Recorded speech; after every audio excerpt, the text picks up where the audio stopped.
আচ্ছা, আমরা তো রোজ কত বাংলা শব্দ ব্যবহার করি, তাই না? কিন্তু কখনো কি খেয়াল করেছেন ছোট্ট একটা ভুলের জন্য একটা শব্দের মানে, এমনকি তার সৌন্দর্যটাও কেমন যেন বদলে যেতে পারে? চলুন আজ আমরা ঠিক এমনই একটা খুব পরিচিত কিন্তু শক্তিশালী শব্দের বানান রহস্য জেনে নিই। এই দেখুন, এবার একদম পরিষ্কার হয়ে যাবে। বাঁদিকে যেটা দেখছেন দলমত আর নির্বিশেষের মাঝে একটা ফাঁক, এটাই হলো সেই ভুলটা।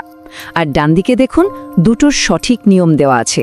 একটা হলো পুরো শব্দটাকে একসাথে জুড়ে লেখা দলমত নির্বিশেষে, আরেকটা হলো হাইফেন দিয়ে জোড়া, মানে দল মত নির্বিশেষে। দুটোই কিন্তু ঠিক।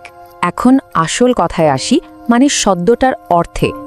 দলমতে নির্বিশেষে এ কথাটার মানে কি?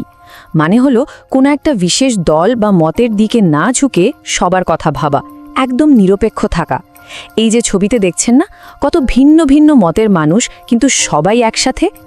শব্দটার জোড়নীটাও ঠিক এই একতার কথাই বলে। যেহেতু এর মানেটা এক, অবিভক্ত, তাই লেখার সময়ও শব্দগুলো একসাথেই বসে, আলাদা আলাদা নয়। কি দারুণ ব্যাপার, তাই না? এর পেছনে কিন্তু ব্যাকরণের একটা বেশ মজার নিয়ম আছে। এটাকে বলা যেতে পারে একসঙ্গে সেটে বসার নিয়ম। মানে শব্দগুলো যেন একে অপরকে শক্ত করে ধরে রাখে। বাংলা একাডেমির নিয়ম অনুযায়ী যখন কয়েকটা শব্দ মিলেমিশে একটা অখণ্ড ধারণা তৈরি করে, যেমনটা এখানে হয়েছে, দল মত আর নির্বিশেষে মিলে একটা একক ধারণা তৈরি করেছে, তখন লেখার সময়ও তারা অবিচ্ছিন্ন থাকে। ঠিক যেমন তাদের অর্থটা এক, তাদের শরীরটাও এক। তাহলে একদম শেষে সারমর্মটা আরেকবার মনে করিয়ে দিই।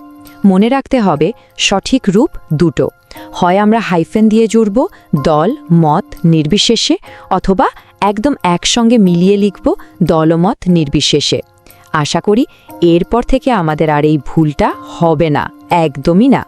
আসলে কি বলুন তো, ভাষার আসল সৌন্দর্যটা তো তার শুদ্ধতার মধ্যেই লুকিয়ে থাকে।